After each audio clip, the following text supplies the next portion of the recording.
Bismillahirrahmanirrahim. Assalamualaikum warahmatullahi wabarakatuh. Kembali lagi bersama saya Estusi Nuningrum dalam mata kuliah Arsitektur Sistem Komputer.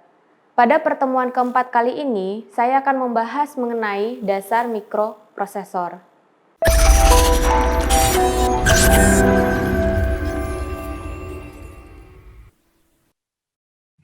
Ini adalah materi dari dasar mikroprosesor. Ini adalah perkembangan mikroprosesor dari awal kemunculannya, yaitu pada tahun 1969. Jadi kalau dilihat ada speednya, terus panjang datanya itu untuk awal hanya 4 bit, hingga sekarang sudah 64 bit. Bisa dilihat pada tabel berikut ini. Untuk arsitektur internal mikroprosesor 8086 adalah mikroprosesor 16 bit, di mana dia dapat bekerja secara internal menggunakan operasi 16 bit dan secara eksternal dapat mentransfer data 16 bit melalui bus data.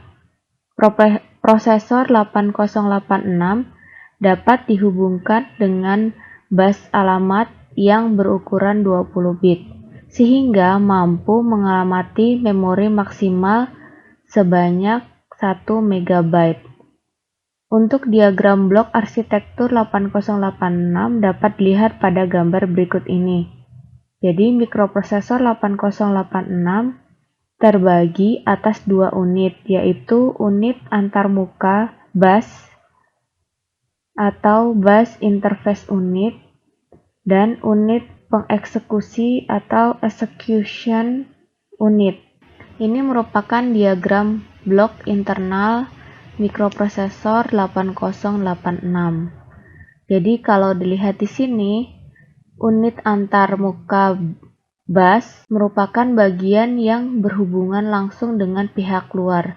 Jadi bus alamat dan bus data. Tugasnya dia mengirim alamat ke bus alamat, kemudian mengambil instruksi atau fetch dari memori, terus membaca data dari port dan memori, serta menulis data ke port dan memori, atau bisa dikatakan menangani transfer data antara bus dan unit eksekusi. Nah, kalau dilihat di sini juga ada ALU atau Arithmetic Logic Unit, yaitu bagian dari mikroprosesor yang dapat melakukan operasi matematis, misalnya operasi penjumlahan, pengurangan, perkalian, dan pembagian.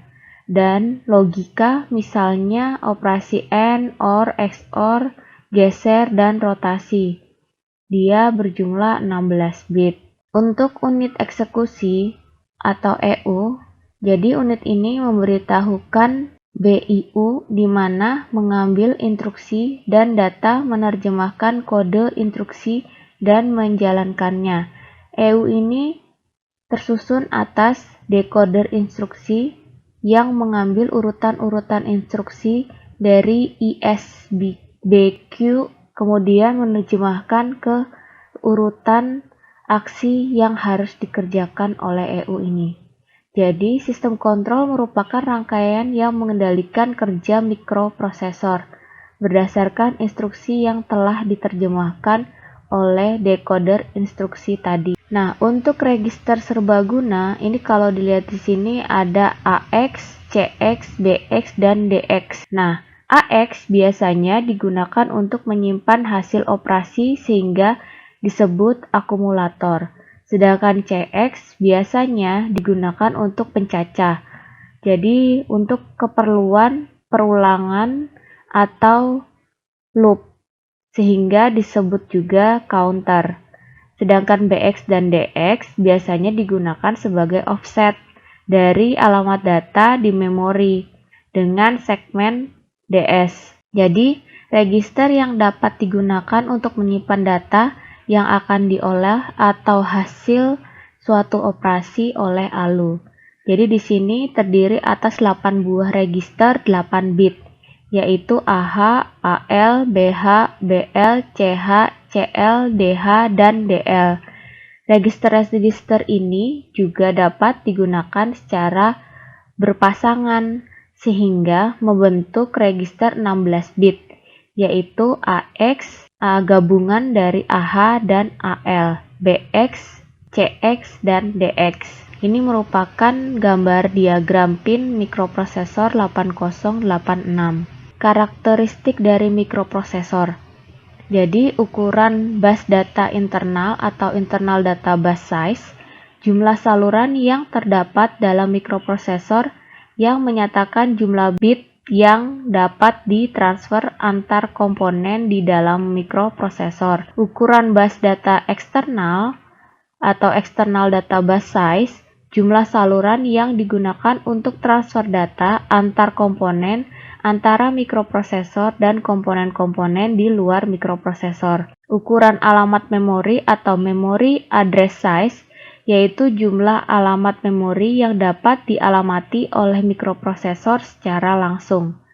Untuk kecepatan clock atau clock speed, rate atau kecepatan clock.